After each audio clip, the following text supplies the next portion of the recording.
Hello and welcome. For those who are joining us, please jump in and share your introduction in our chat so we know who's with us today and where you're participating from. We'll get started in a few minutes here.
Great, our numbers are growing up to 20.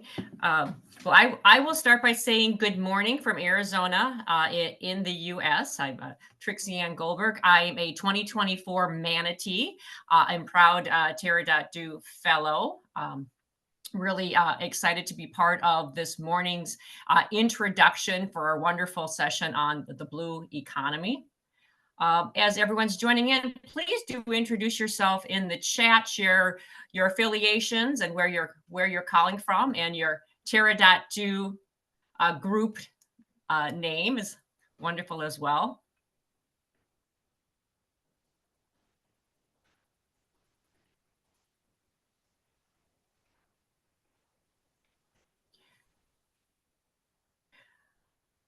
I'm going to go ahead and invite everyone, as you have questions during our talk this morning, please use the Q&A function to share any questions as we go. We'll have plenty of time at the end for questions. I will be actually inviting you to share your questions personally, but go ahead and capture them in the Q&A for us as well.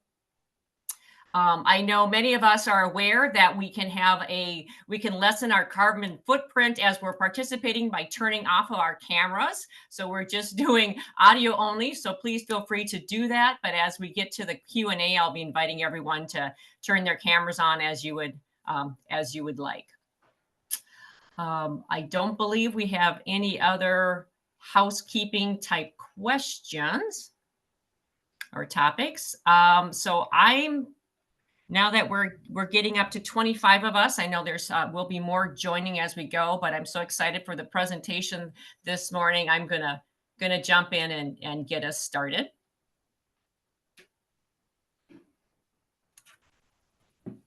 So Terra.do is very pleased to have Alexandra Azevedo with us today. She is an environmental scientist, explorer, and a passionate advocate for ocean conservation.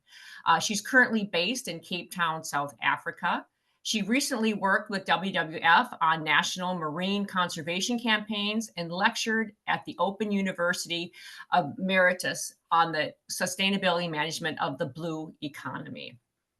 Alexandria is dedicated to educating and inspiring others to see the interconnectedness of our planet and the critical role we play as environmental stewards. Whether through her scientific research, her teaching, her advocacy work, her passion in connecting audiences to the bigger picture focuses on a deeper understanding of how individual and collective action can drive meaningful change in our world. And with that, Alexandria, please introduce us to the blue economy. Thank you so much, Trixie Ann. Let me just pull up my screen to share with you guys. So today I'm going to be giving some insights on ocean conservation and the sustainable blue economy. So this is really a brief introduction to the sustainable blue economy. And that's why we've left some time at the end to answer your questions. And I've also left my email here to be able to answer your questions more in depth and learn about your interests in the sustainable blue economy after this short session this morning or this afternoon, depending on where you all are. Just double checking that everyone can see my screen okay, Trixie Ann? Is it good? Yes, great. Yes, it looks great. Mm-hmm.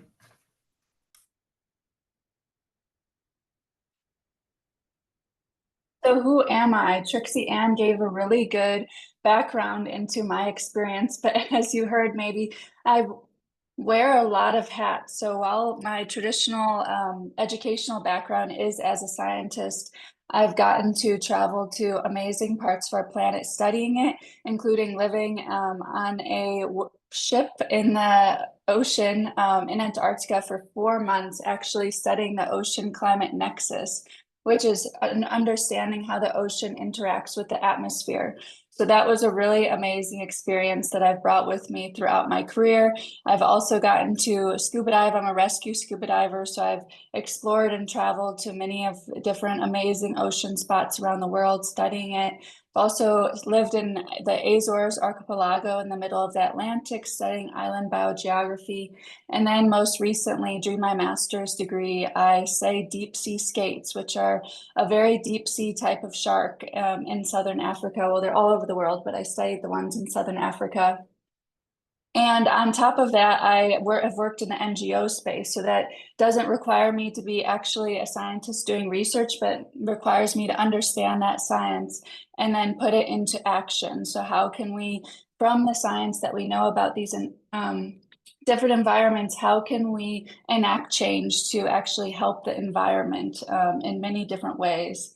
And then again, I was a lecturer at this Open University in Mauritius on this particular subject, the sustainable management of the blue economy. So that's when I really got diving down and deep into this, this new kind of sector. And I'm really, really excited to share it with you all because I'm very passionate about it. And lastly, while I do conservation work here in Cape Town, I also have a foot in the global space where I attend international conferences, bringing the knowledge and importance of the global South to these big global spaces. Yeah, I'm really, really passionate about working in my local community, but also advocating for global policies to enact large-scale change. So just to give you a brief overview of what we're going to talk about today, first we're going to bring up what the ocean is, which is our life source. And then we're going to talk about the ocean, which is currently facing a number of threats, and then talk a little bit about ocean conservation in general, and then dive into the sustainable blue economy.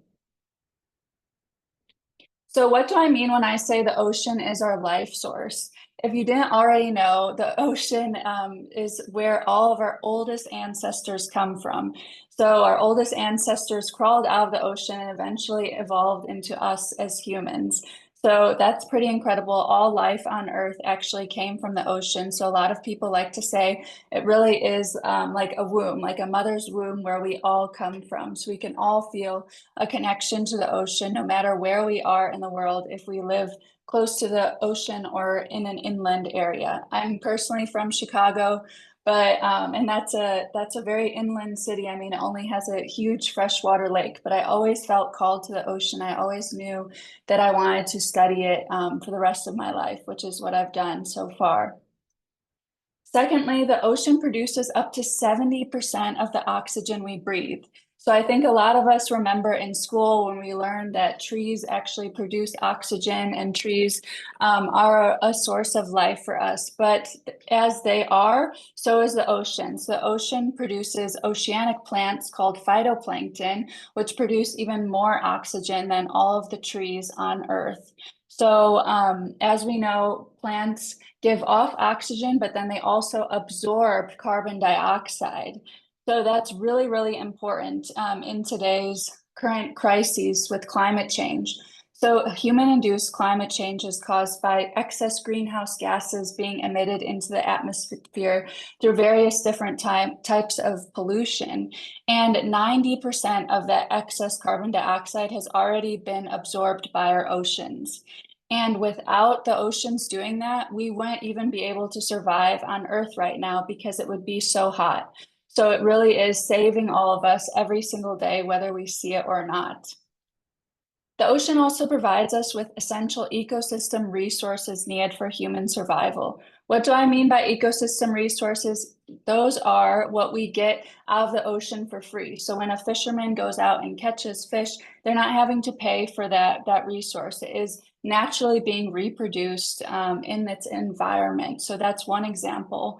But if you didn't already know, so many household products that we use every day have products that are derived from the ocean. So everything from peanut butter to toothpaste actually has ingredients that comes from the ocean, and it also has provided essential biomedical remedies. So a lot of the medicine that we have to treat various different illnesses is derived from the ocean, which is pretty incredible. And there's so many more discoveries that we haven't even looked at yet because the ocean has only been thoroughly studied only 5% of it. So there's a lot more discoveries to come if when we keep on looking.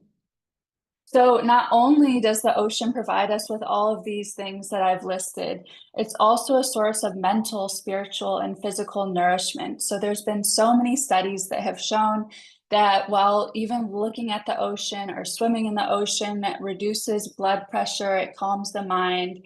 And a lot of different indigenous religions rely on the ocean for their spiritual beliefs. And it really is a sacred place that we should value in our everyday lives. So besides for all of those direct benefits, it serves humans. The ocean is home to countless species.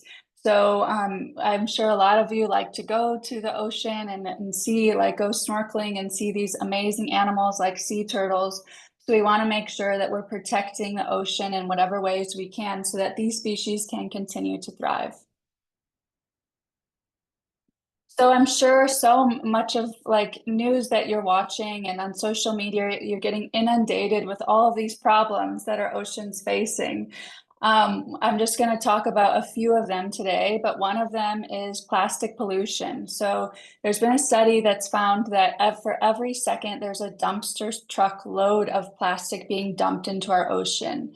So even if you don't go to the ocean, you don't like the beach, but maybe you have seafood once in a while, or you know people that like enjoying seafood, it's affecting you because a lot of these seafood species are eating this plastic and then it's traveling up the food chain and then us as humans end up eating it. So plastic has now been found in almost every single one of us, our human bodies, in male testicles, in placentas, in our brain matter. A study just came out that all of us now have a teaspoon or tablespoon full of plastic in our brains. And so you can imagine that's now what's it going to be like in 40 years as that plastic keeps on accumulating. So we should all try to stand for not just cleaning up our oceans, but stopping that plastic pollution and its tracks from being produced in the first place. Also, a lot of people don't understand that plastic is being produced by petrochemicals. So it can be very toxic as well. It can bioaccumulate in many different things. And it's just, yeah, we just all need to advocate for a more plastic-free world. Secondly, I'm going to talk about the greatest threat that our planet's facing right now is human-induced climate change. I've already mentioned how much our ocean absorbs of that excess carbon dioxide, but it's at its brim. It can't hold anymore. So now that carbon dioxide sitting in our atmosphere and it's changing the way that our weather systems work. It's creating a more warm environment over time. So it's really having some of the most impactful effects on our poles in the Arctic and Antarctic regions. Scientists couldn't have even anticipated how fast these polar ice caps would be melting as they are today, but it's having dramatic effects on the animals that live there. And not only that, but when the oceans absorb excess carbon dioxide, it actually makes our oceans more acidic, which is what we call ocean acidification. And up to 90% of the animals that live in the ocean have a calcium carbonate shell, like mussels and oysters and crabs and all of these things. And they rely on that carbon to build those shells. And with that a very acidic water, it's actually making their shells more brittle. Their shells are not being able to grow as big as they used to. So a example I'd like to give, it would be like if you put your teeth in vinegar, what would happen? Their teeth wouldn't be able to grow. They would be very brittle. They might break. And that's what's happening in our oceans right now. So that can have dramatic impacts up the food chain for the species that rely on those food sources to be growing. The third thing I'm going to talk about is the massive problem of overfishing. So just to give you one statistic of overfishing is that we've already fished out 90% of our sharks and rays. And maybe some of you are thinking, okay, I don't really mind that. I'm kind of scared of sharks. I don't care that much about them. But what's scarier than sharks in our ocean is an ocean without sharks, because sharks are what we call ecosystem regulators. They actually help keep a healthy ecosystem in balance. So one example I'd like to give is if you imagine African safari, right? And you have your high level predators like lions and leopards, and then you have your grazers like zebra and elephants and all these sorts of different things. And when you take out all of those top predators, the lions and the leopards, what happens? Those grazers immediately grow in abundance and then they overgraze. So what happens when they overgraze, they run out of food, and then the grazers end up dying because they don't have food either. So that's what we call ecosystem collapse. So that's why it's so important that we have a good population of sharks and rays in our oceans. But as of right now, we're fishing at such a high intensity that it's just becoming really, really hard for those fish and those populations to replenish themselves. The fourth topic I'm going to talk about today, without hopefully not depressing you too much, it's just bringing awareness of it, is the first action for change. So the fourth thing I'm going to talk about is biodiversity loss. So WWF has released its flagship Living Planet report, where it looks at the biodiversity all over the world since 1970. And their most recent report has found that we've lost 70% of the world's biodiversity. And I put this picture of the African penguin here because it's very, very close to my heart. These live close to where I live now, and they're actually only at 5% of their original population size. They're critically endangered.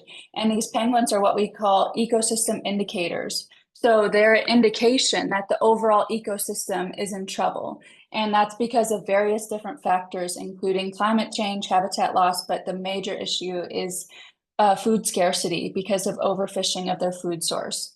So we really, really need to put plans in place to better manage our resources and to make sure that this doesn't happen. It's a lot harder to reverse these impacts than it is to prevent them in the first place. So I'm going to briefly cover ocean conservation. What is it? Ocean conservation is a very broad term. It can relate to restoration of habitats like beach cleanups or replanting mangroves in coastal communities. It can also be moving back from commercial fishing to small scale fishing, which is a more manageable type of fishing on environments. It can also be the implementation of marine protected areas. So this can be from all the way from your local community having beach cleanups to large scale conservation campaigns like what WWF and various other environmental organizations work on, which is large scale ocean conservation campaigns and actions in different parts of the world. So all of these actions are so important, and a lot of the times they're filling gaps to what government isn't doing, or maybe that they're not enforcing policies that would protect these environments or stop negative production of things like plastics in the first place. So again, a lot of ocean conservation is actually doing things backwards. So after a habitat has been destroyed, then moving backwards and trying to get it back to where it was previously, where we should really be active and prevent these destructive activities from happening in the first place. So now we're going to go into the sustainable blue economy, the big topic for today. And at first, I just want to differentiate from what the blue economy is to what the sustainable blue economy is. So the blue economy is any economic activity that's derived from the ocean. And that doesn't mean it's sustainable. It could be that there's huge talks right now about mining our deep sea. That is part of the blue economy. There's oil and gas drilling in the ocean that is not sustainable, and it is part of the blue economy. There's oftentimes unsustainable cruise ships, but that's part of the blue economy. So any of these activities, sustainable and not, are part of the blue economy. But the sustainable blue economy is a management plan that's put into place in order to effectively manage these resources for the overall benefit of economic prosperity for current generations and the future, and an emphasis on equitable economic activities. So it's not just a few companies or the governments that's benefiting from these economic resources from the ocean, but it also hopefully will be helping communities and indigenous peoples that rely on these resources for their livelihoods or for economic opportunities like coastal tourism and all of these things. So like I had mentioned earlier, I'm really just scratching the surface of the sustainable blue economy. There's so much that goes into it, and I'm so happy to answer any questions and hear about which aspects you all are interested in the sustainable blue economy. But basically what has to be done is, at first, all of this data needs to be collected to understand what species are in this environment that they're wanting to manage, what economic activities are currently happening, and who is benefiting from these activities, who are the stakeholders involved. And then once you have all that information, you have stakeholder meetings and you plan effectively for how to best manage these resources and maybe restore parts of the environment or implement marine protected areas to ensure that they're being protected now and into the future.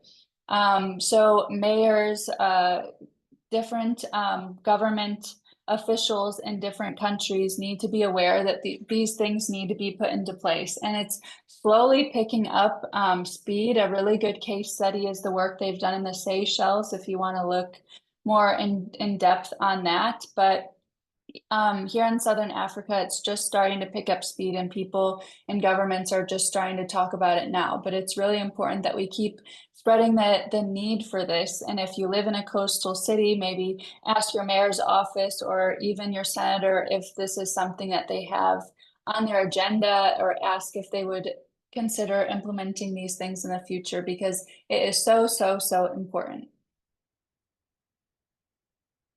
So what are the overall goals of the sustainable blue economy? I've mentioned some of these already, but the overarching goal is economic prosperity while not degrading the environment for future generations. So we don't want to have short-term sight saying, oh my gosh, we have all these fisheries resources, we can farm all this aquaculture right now and get all of this money, but then it ends up destroying the environment. We want to ensure that we're doing all of these economic activities in a sustainable way so that we can continue to benefit them for future generations. And the second thing is ensuring environmental protection. One really easy way to do this is by implementing marine protected areas, or what we say as MPAs. The other new term that we're looking at is what we call OECMs, other effective conservation measures, which can be protected areas that are managed by local communities and still allow for some activities to happen inside that protected area, so it's not a complete no-take zone or something like that. Third, I've mentioned, but it needs to be socially equitable. Not one company or government should be benefiting from this. It should be various communities, always emphasizing on the indigenous peoples of the region to make sure that they're benefiting and have access to those resources well into the future. Fourth is resilience and adaptation to climate change. So while we are experiencing the climate crisis right now, it's no longer like an impending crisis. We are in the middle of it now. So we need to plan for a resilient cities and resilient sustainable blue economy plans, so that when inevitably those storms are coming in the next few years, the region is prepared for it, and it doesn't have the worst effects of climate change on that region. Secondly, we need to adapt to those changes. So using that data that scientists have collected and ensuring that we're adapting to these changes and making sure that the worst effects are not as detrimental as they could be, but just planning for what's ahead. Lastly, scientific research and exploration. So large funding needs to be put into these plans because data is really the most important thing. There needs to be a really good understanding of what's going on in the area now in order to plan for the future. And scientists are always underfunded, so it's really, really important to always advocate that scientists are being funded for their research, and just so that the community and the area can have a really good understanding of what's currently going on in order to plan for the future. What are some of the challenges of the SBE? So again, data collection can really be a challenge because it requires a lot of money, funding for scientists, funding for boats. There's a lot of different things that goes into this that needs to really have like full compliance from government, full backing in order to collect all of that data. Number two, there really needs to be compliance from governments. It's really hard to have an effective sustainable blue economy plan in place without the backing of a government, and there needs to be that political will to be put into place. And really, I always say sustainability makes good business sense. My last role was always working within businesses, and if governments or different corporations like take too much of one resource right now, it's actually to their detriment because they're not going to have access to that resource in the future, and it's going to hurt them. So we need to always be preaching that sustainability makes good business sense. It makes good government sense. Three, I've already mentioned funding. There needs to be financial backing in order to put these plans into place. Four is implementation. So all the plans are great, but it needs to get implemented and it needs to be enforced, and there needs to be continued management. So it doesn't just happen that the plan gets put into place and then everything falls in line. This is continued efforts that needs to be put into place in order for a SBE to be effective now and well into the future. So I know I ran through that really, really fast, and I just wanted to leave time for all of you to answer any questions that you might have.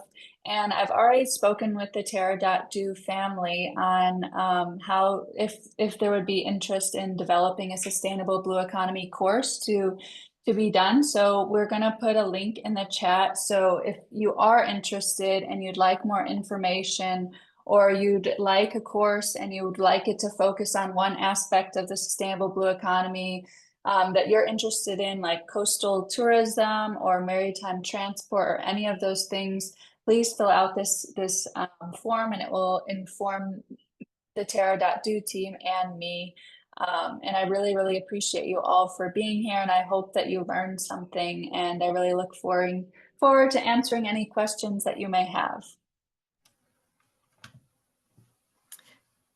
Thank you so much, Alexandra. And yes, Amanda has a question to kick us off here.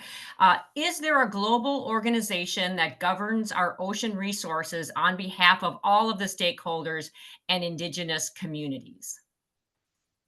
That's a really good question, and it gets really complex. So not even globally, but even regionally, it's really, really hard for there to be compliance efforts on conservation. Like even if you look at Southern Africa and the countries that line the ocean, it's really hard for them to work together and have even all of the information of all the indigenous communities that live around here.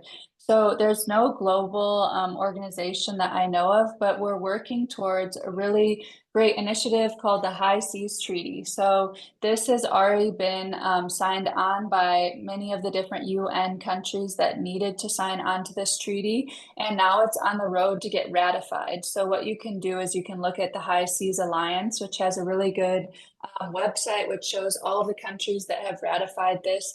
And what the High Seas Treaty is it's protection of the high seas. So all of the governments, they only have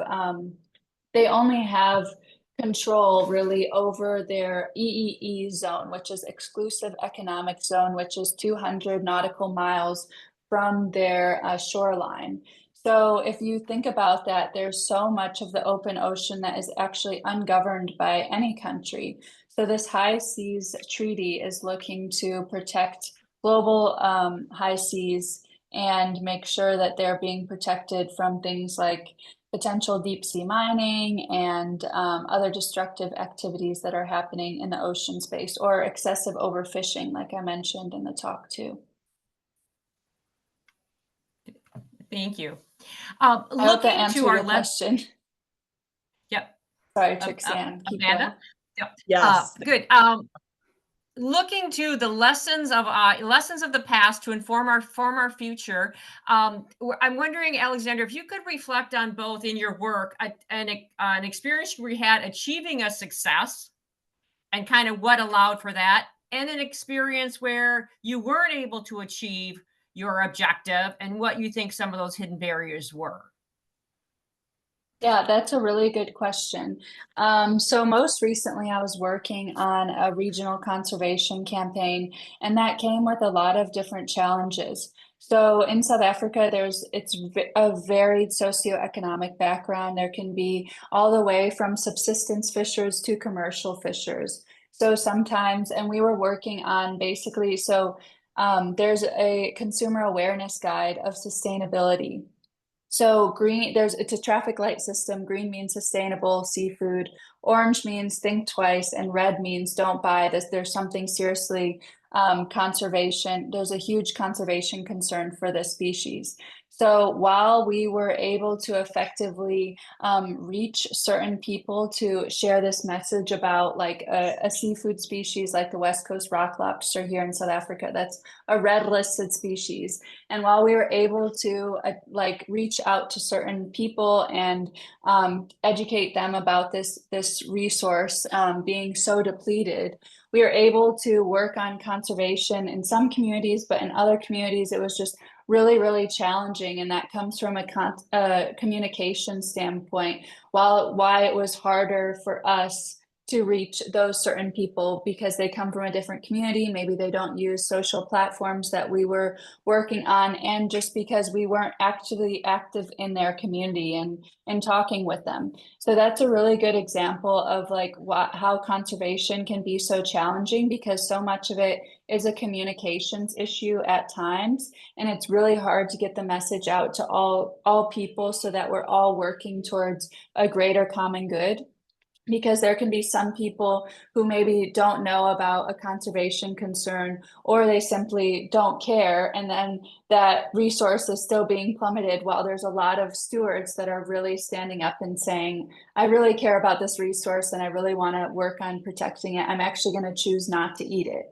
So yeah, that's one example that was a win in some cases, but also a continuous journey to learn and work from on how to better communicate, which is a lot of where science and conservation is going now. Like now you'll hear a lot about storytelling. There's a lot of photographers and videographers telling stories about the ocean and inspiring people to maybe change their behaviors because then they see how beautiful it is in other ways. And maybe that's more traditional, a new style of education versus the old way, which is maybe looked at as someone's telling me not to do something. Why should I listen to you type of thing.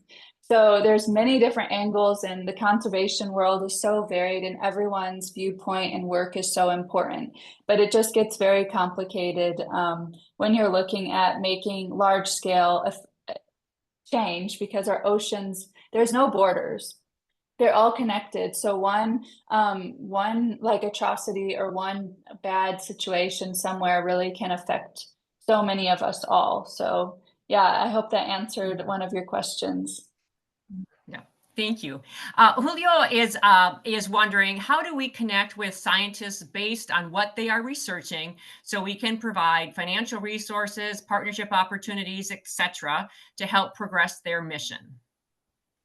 Thank you. That's such a great question. I actually have a good answer for it. So I know the founder of Experiment. It's a website that you can it's actually crowdfunding for scientists. And sometimes it just takes $5,000 for that scientist to just cover their living expenses or cover some kind of part of their data collection in order to make groundbreaking research. And there's so much funding blocks for scientists, and sometimes it can just be small amounts relatively to actually make this groundbreaking research publicly available, allow them to publish their work. And that's so important as well, because a lot of the times the science and these publications are only, they're behind paywalls. So not all of us can have access to these publications. I even struggle to access to scientific journals sometimes. So that's another issue we struggle with is data and research being gate kept. And that's why a lot of organizations now are looking at open source data, which is really helpful for like other conservation initiatives so that we can work together on these broad scale campaigns or projects. Great, thank you. Kendall is wondering if you might be willing to share a few more specific examples of some of the work that you currently see being done that holds particular promise from your perspective. Great. So yeah, I'm involved with a project that's working with a coalition in the Caribbean to restore mangroves. So mangroves are so essential for carbon sequestration. So like I said, when plants are absorbing that excess greenhouse gases, so mangroves are essential for carbon sequestration. And a lot of them have been destroyed in the past just because of development or different, or maybe like they just there was pollution in the area and they died. So there's a lot of restoration being happening in the Caribbean, which is amazing for sequestering that carbon. But not only that, there are so many species that use those mangroves as nurseries. So sharks and rays in particular, when they give birth, they actually are out on their own and they're quite small. So for them to be out in the open ocean, they could easily get predated upon. But that those mangroves, they're able to kind of live in there, and that provides them with protection. So that's amazing initiatives happening in the Caribbean and other parts of the world, and India, I believe, as well. So that's one. There's also, yeah, a push for us to go back in time a bit with the type of intensity that we fish with. So after World War II, there was actually a huge renovation of old warships that were made into fishing vessels. And that's when fishing really, really escalated. And now we're catching fish with a net the size of a football field. And with that, many ships out fishing every single day and that fishing intensity, it's really, really hard for those stocks to be replenished. So I definitely support movements that's moving back to more sustainable ways of fishing, like pull and line. Fishing can be a lot more sustainable because if they accidentally catch another species, they can just put it back. It's not already dead on their fishing boat, and it can also lead to less stress being released by the fish, which can be healthier for us to consume as well. So that's also a good thing to look out for is what fishing method was your seafood caught with? Was it caught by a trawl, which are those huge kind of football nets that I mentioned earlier? And those nets are dragged across the ocean floor, which also destroys benthic bottom ecosystems. Or was it caught with a pull and line? And some places, I know in the US, even now, it's using blockchain technology, and you can even see what fishermen caught that fish and how it was caught and all those sorts of things. So there's a lot more information now. I know it puts the pressure on a consumer to be like really rigorous about when they're buying seafood. And I know our lives get so busy, but it can be really important in seafood in order to ensure you're buying quality and also sustainably caught seafood. Thank you. And Adrian adds to this topic and is asking, are there any champions in the sustainable food space that you'd recommend or resources you can point us to? I'm encouraged by Patagonia's provisions entering the space as an example. Yeah, that's a great question. So, in the US, there's what we call the Seafood Watch, which is out of the Monterey Bay Aquarium, and you can actually look up on their website what seafood is sustainable and not. It uses that same traffic light system that I talked about with my work here in South Africa. So, green means sustainable, orange is think twice or maybe check alternatives, and red means there's a severe conservation concern. So, look for an alternative if possible. So that's a good one. There's another one called Good Fish, I believe, in Europe, but whatever region you're in, there's also one in Hong Kong that's by WWF. So whatever region you live in, you can just look up Sustainable Seafood Guide India or Sustainable Seafood Guide Europe, and you should be able to find one online. But yeah, another great thing that can make you feel really good about when you're eating is a lot of shellfish is extremely beneficial to be farmed.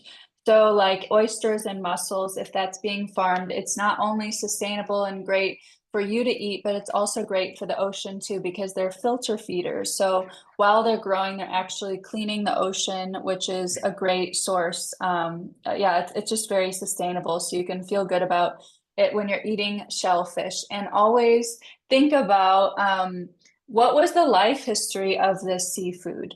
So if you think about tuna, they can reproduce, one fish can reproduce like 100 or up to 1,000 different babies at once, and they can reproduce very fast in like 1 year's time. So their populations can quickly replenish itself, or mackerel or these types of fish. But if you think about a shark, some sharks can take 10 years to reach sexual maturity up until 50 years.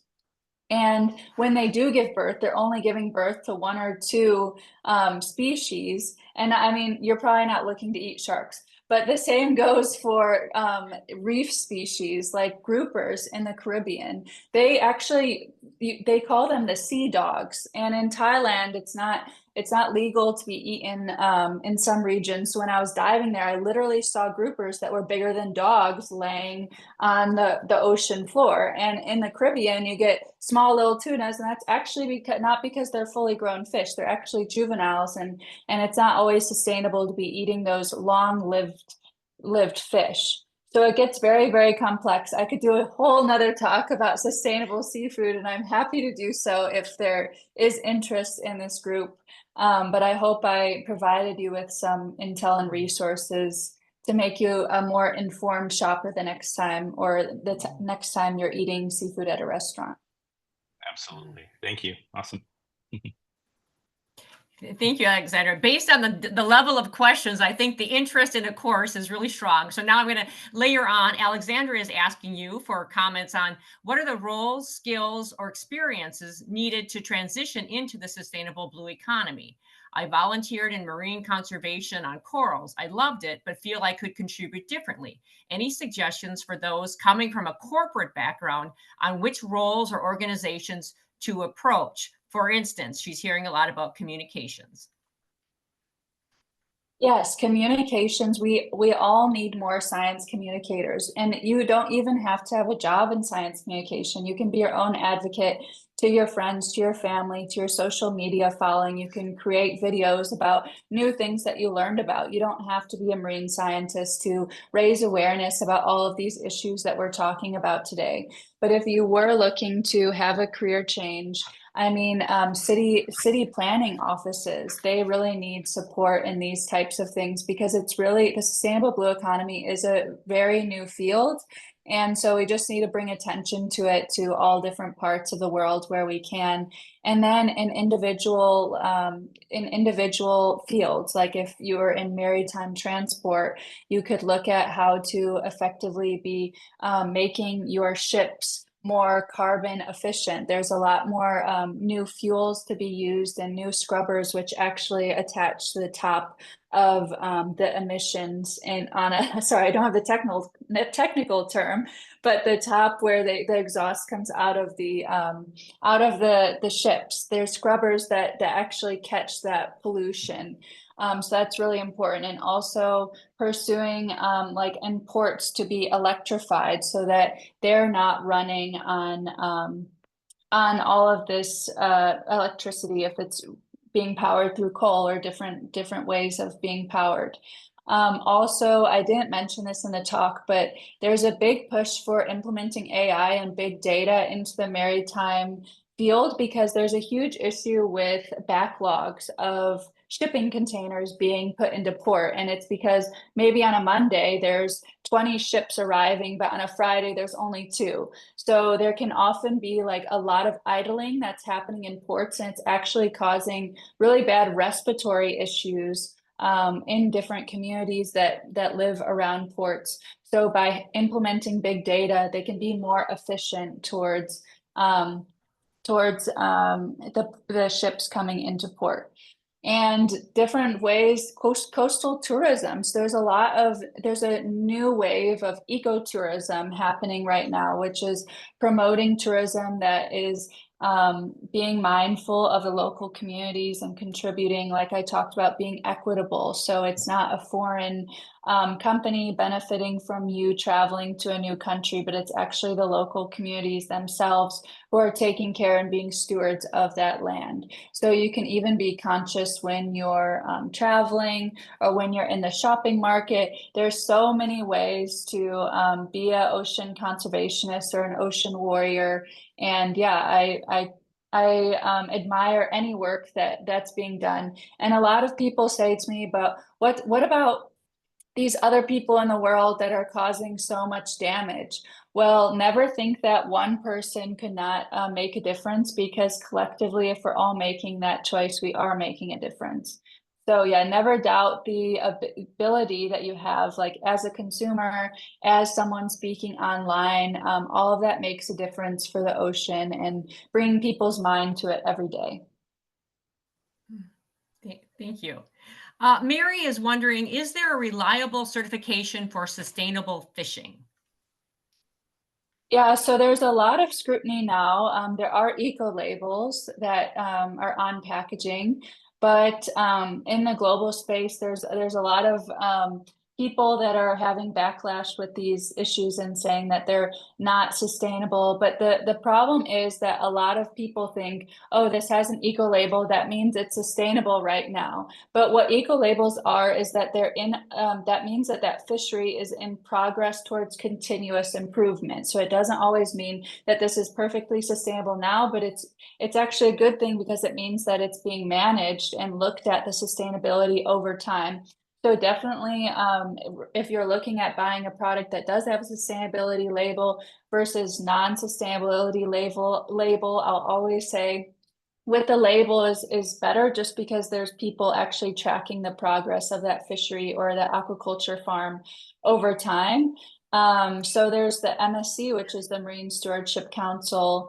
There's a few of them out there now that you can look at.